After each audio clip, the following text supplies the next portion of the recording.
Welcome back to the show. Today I want to share some thoughts with you on the subject of gotta maintain it, gotta maintain it. And if you look around me, I'm in this old building that is, let's just say, not taken care of.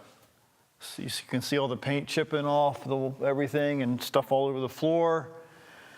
And I thought this was a great location to share with you this theme of gotta maintain it. And I believe that some of the things that I'm going to share with you today are going to challenge you, that are going to maybe make you uncomfortable, because I've been there. I've been in situations in my life where I didn't really feel like maintaining me. And this is really what the big show is about here today, is maintaining you, because it's easy to forget what you're living in and what's around you because you get so used to living with stuff that's around you. Or you look in the mirror and you forget that how other people view you is different than how you view yourself. I've been in thousands of people's homes over the years in my business, and I've been in homes of hoarders. I've been in homes where you could, as you walk up to the door, you could smell the inside of the house from 4 and 5 feet from the front door, because they never opened the door up. They never aired the house out. They never cleaned. So they got used to how they were living. And I think sometimes you and I get used to how we're living and wonder why certain people view us in certain ways. So again, the title of today's show is called Gotta Maintain It. A guy named Leonardo da Vinci, you may have heard his name, he said one time, "Just as iron rusts from disuse, even so does inaction spoil the intellect." Let me share it again. Just as iron from disuse, even so does inaction spoil the intellect. Again, I have to look at my own self, and maybe you're going to look at yourself here today. But apathy doesn't happen overnight. It does not happen right away. It happens over a daily lack of having proper habits. You know, I know you've known people who have rotten teeth because they have chosen not to take care of their teeth, or they are out of shape because they eat the wrong foods, or they eat too much of the wrong foods, or maybe they're dealing with certain relational struggles because they've chosen not to invest in relationships that can help push them forward through some very difficult times. Let me give you a definition of the word apathy. Apathy means lack of interest or lack of enthusiasm or concern. Again, lack of interest or lack of enthusiasm or concern. So when we choose not to stand up, we tend to slip back. So unless you keep practicing and swinging the bat, you never hit a home run. How many times haven't you seen baseball players? They get up and they strike out. Well, they don't just quit baseball because they struck out 2 or 3 times. They realize that striking out is a part of the game. They realize that if they want to hit more home runs, they have to keep getting better every day. And again, this background, this house here, is a great image of how you and I can allow our lives to degrade over a period of time because we choose not to invest in our own home, our own body, our own self, our own mind, because when apathy sets in, some really negative things begin to happen. So the opposite of apathy is action. Again, the opposite of apathy is action. It's really, I think, at least in my own life, it's time to stand up and make a difference in your own life, because you can't make a difference in other people's lives until you change the way you think about yourself and the way you take care of yourself. And this is a great example of people that you know in your own life who have chosen not to take care of their own selves. They've chosen to let themselves go. And I can speak from experience of people that I know, that now because they've allowed themselves to degrade, then it takes time from other people's lives to support them in ways that they could have not allowed this situation to devolve over a period of time if they would have taken care of themselves. So what is it that's waiting to be born in you that can literally transform the world? Let me give you another example. There's been many people I know who are trying to sell their home. So for days or weeks or months, they try to get their home in decent shape. They paint the walls and they clean the carpet and they pick up after the dog and they do all these other things to get their house in saleable condition. Saleable condition. So I think about you and me, and I think about the times that we allow ourselves to not be presentable to people in our own lives. You know, I interview people and have interviewed people a lot over the years, especially years ago. And sometimes they would come into job interviews and they were not prepared at all. Their hair was disheveled, they were not dressed appropriately, and they definitely did not speak in a tone that would make them attractive to an employer. So I go back to when I think about people in your life and my life, that sometimes because we get sick and tired of being sick and tired, we don't take care of what's going on around us in our own lives. There's an old saying, I can't remember who said it, that in order to be an eagle, you have to mount up with the wings of eagles. You have to mount up with the wings of eagles. And I found that in my own life, my own observation, again, I'm not the brightest bulb in the room by any stretch, but I've known that eagles tend to be semi-independent. They don't need to hang around the majority. You have turkeys and chickens and other birds that hang around other birds. Eagles, not so much. They are semi-independent. My grandma, years ago, she lived in South Baltimore. This is my mother's mother. Her name's Teresa Ford. She passed away when I was in my 20s. She was in her 80s at the time. But in Baltimore in the late 60s, she told me this years and years ago, that there were what was called race riots, where black people and white people were fighting and not getting along, and there was a whole story behind all that. But my grandmother would invite black people to her home for dinner. And my grandmother wasn't afraid. She viewed everybody like I do, that people are people are people. So she stood out among the crowd to be different, to not be afraid of what the news was portraying. And I think about that in your life and my life, that sometimes we allow people in our lives to color our view of other people, which creates an environment around us, especially in our own mind, that distracts us from what reality really is. Think about that in your own life. How many times haven't you allowed the negative opinions of other people to distract you from really realizing what the potential is in certain areas of your life, and then you go through your lifetime believing certain things that are certainly not true at all. And I read a long time ago that there's a place on the planet called the Dead Sea. And the Dead Sea, from my reading, is the lowest point on planet Earth. It's a Dead Sea because there is an inflow of water, and there's not necessarily an outflow of water. And I tend to think sometimes in your life that if you don't have a habit of giving and sharing and having an outlet for what has been coming into your life, then you tend to get bitter. You tend to allow things to degrade around you, like you see around me right now.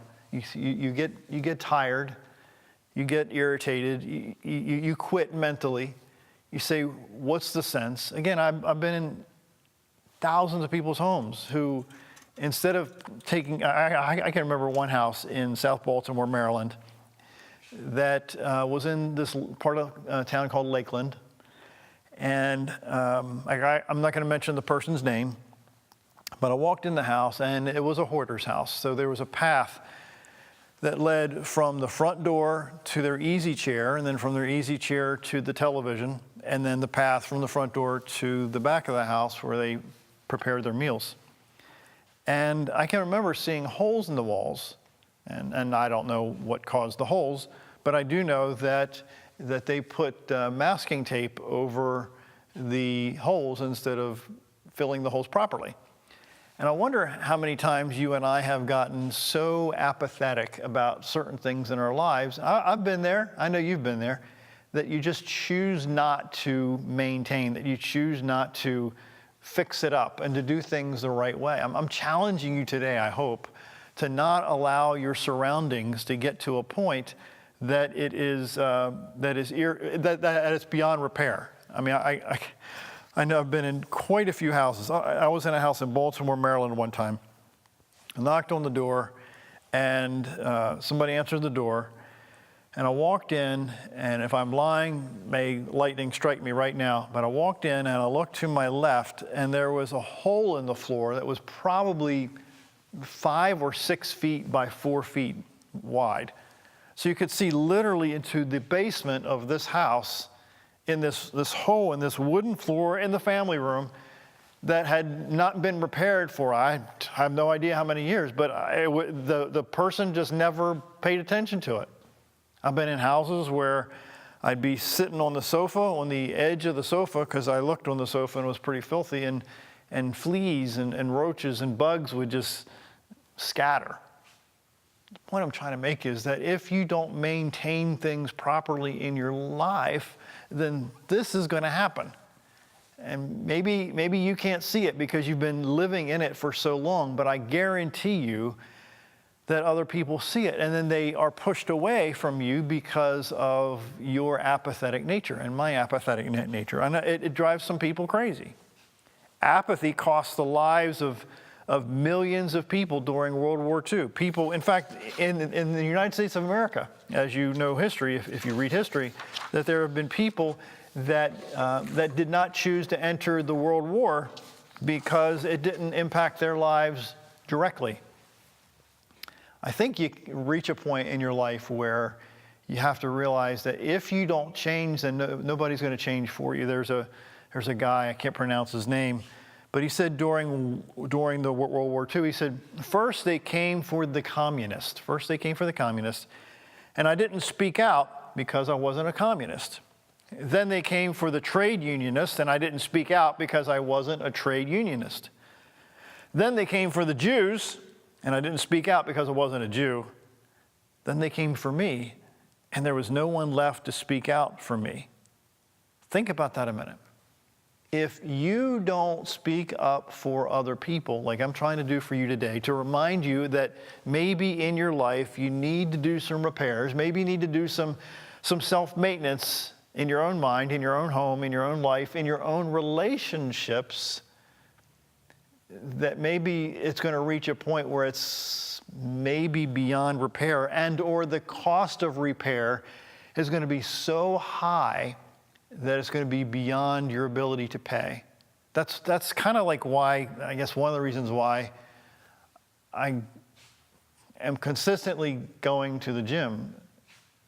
It's going to sound bizarre, probably weird, but I know that if I allow myself to degrade, then it's going to take a lot longer to get through the degradation of my poor health to make up for years or decades of not doing the right thing consistently. It's a lot easier to keep up with a chipped paint on the wall once or twice a year than allowing this to go on for 40 years that you see around me.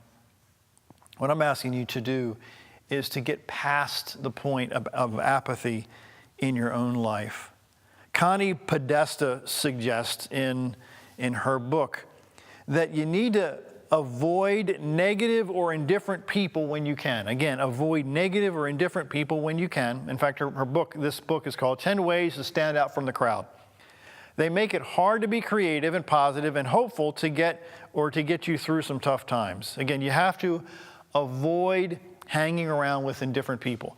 That's been one of the habits that I've done over the years, and it's taken me a number of years to evolve through that because I want people to like me. I want people to accept me. I want to please everybody, but I realize that if I hang around people that are what I'll call joy suckers, or people that will distract you from your agenda and your goals and your dreams, then you're never really going to get anywhere anytime soon. You're going to be hanging around people that are, to be bluntly put, happy living in filth, either physically or mentally, and eventually that's going to rub off on you and create an attitude of apathy in your own life. Number 2, this person writes, choose people with positive attitudes. They can be contributors to your growth and plans for success. Number 3, when you've got to deal with these people, and let's face it, we all do from time to time, put up a mental barrier and remind yourself often that their attitudes don't have to be your attitudes. That's been one of my big struggles. I tend to sometimes, due to work or different other situations, I'm forced to be in a room with negative people, and before I know it, guess what? I start getting negative. I'm around people that have an anger problem, and what do? I start getting angry. Or I hang around people that have no desire to get better in life, I start getting frustrated. So think about that in your own life as this person writes. She says again, when you've got to deal with these people, and let's face it, we all do from time to time, you have to put up a mental barrier and remind yourself often that their attitudes don't have to be your attitudes. Is that hard to do? You doggone tootin', it's hard to do.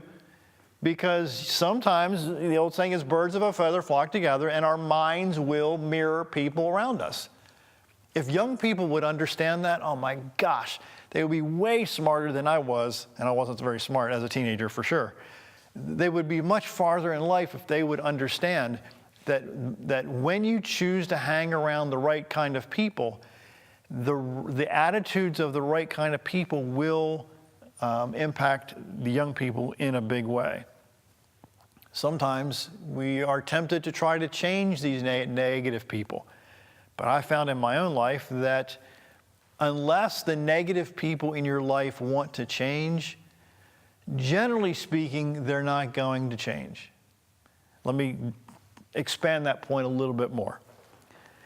There are people in my life, and probably in your life too, that they are not going to change because their why isn't big enough.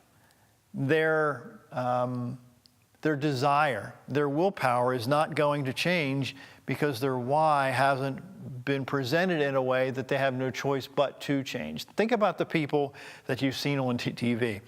They live in this rundown house, and now the government is going to shut their house down because it's so filthy. Well, why then is it filthy? Because they haven't taken care of it for 30 or 40 years. Well, now since the government is going to come in and take their house away, they get motivated. Their why has now become big. So what I've had to do in my life, and maybe you should do it in your own life, is to create or to manufacture or to invent whys in your own life, written whys in your own life, that get you to do things that are not very comfortable for you to do. Think about that. If you create and or invent whys that push you past the point of apathy, then some really cool things that can happen in your own life, but you have to manufacture it for yourself because nobody else is going to manufacture those whys for you. That's an internal attitude change that only you can accomplish in your own life. So you have to stay away from that apathetic, I don't care attitude if you really want to live a life that's, I think, beyond what most people can even imagine. Business as usual needs to be over. The companies and the corporations and the families and the individuals that have really reached a level of success that's pretty extraordinary have to understand that what has gotten them where they are today is not going to necessarily take them to a point that's to the extraordinary. I can remember hearing a speech by a guy named Art Williams years ago. I think he did the speech in 1997. And he said that in essence, he said that the majority of people are average and ordinary. The majority of people are average and ordinary. And I would suggest to you that you don't have to be average and ordinary. Again, Connie Podesta writes, in order to stay in the game, you must stay ahead of the game. Again, in order to stay in the game, you must stay ahead of the game. Courage looks apathy in the face and frankly slaps it. Courage looks apathy in the face and slaps it. I have to be as transparent as I care to today, that I have to fight apathy every day because I don't necessarily want to get up and go to the gym every morning. That's at least half the time. I don't really feel like it. And the people that I'm studying who get in shape, stay in shape, teach other people to stay in shape, and guess what? They have the same challenge. They don't want to get up. They don't want to keep going. They don't want to do what's painful and uncomfortable. So it's easy to fall into this apathetic attitude that is not comfortable. that is discouraging, that makes you feel good. Who wants to get out of a nice warm bed so early in the morning and go do something that makes you sweat and makes you painful? Or to study, or to stay up late at night and do the hard work so that you're going to be leagues ahead of the people in your own life. You create your own personal change. Again, you create your own personal change. You have to keep kicking in the doors of opportunity. If you don't keep kicking in the doors of opportunity, the ones who work the hardest and the smartest tend to get the results that are far beyond the majority of people's expectations or even imagination. But those people understand that apathy is something that needs to be challenged every day.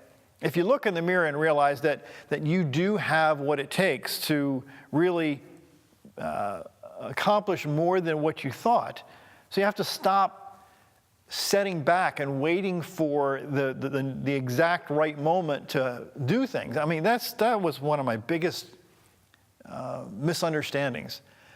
I thought that the people that succeeded in life reached a point that they felt like that they were ready to do some really cool stuff in their lives.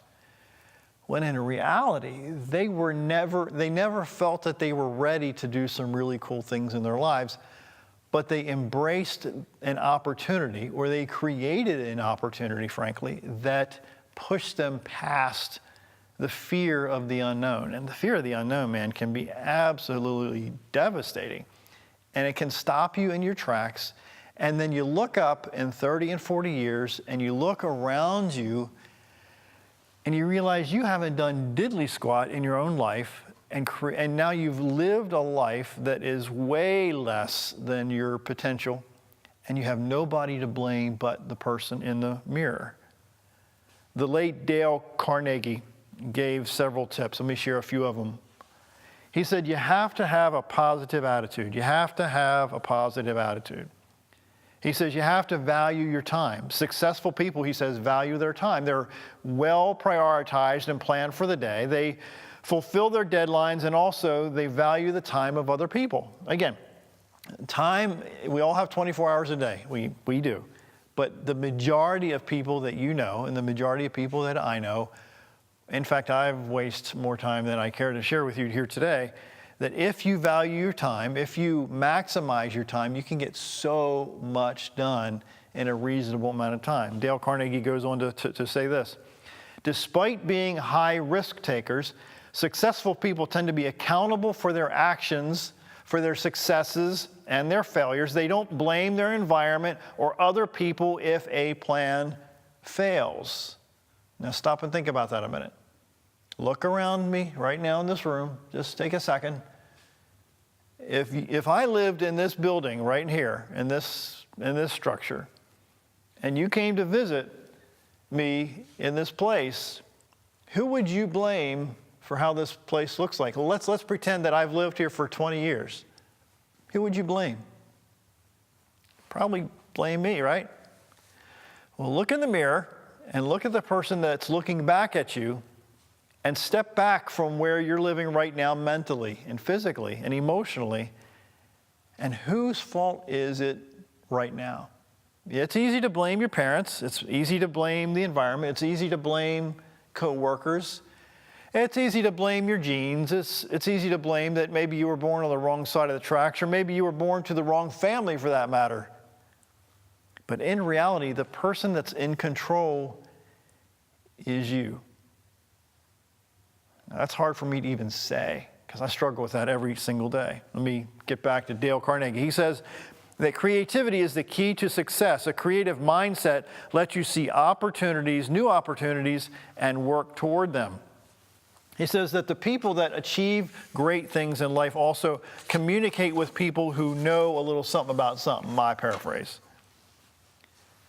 Think about that a minute. The people who literally transform their lives decide that they have to kick apathy out of their life and decide to live a life that is for the better.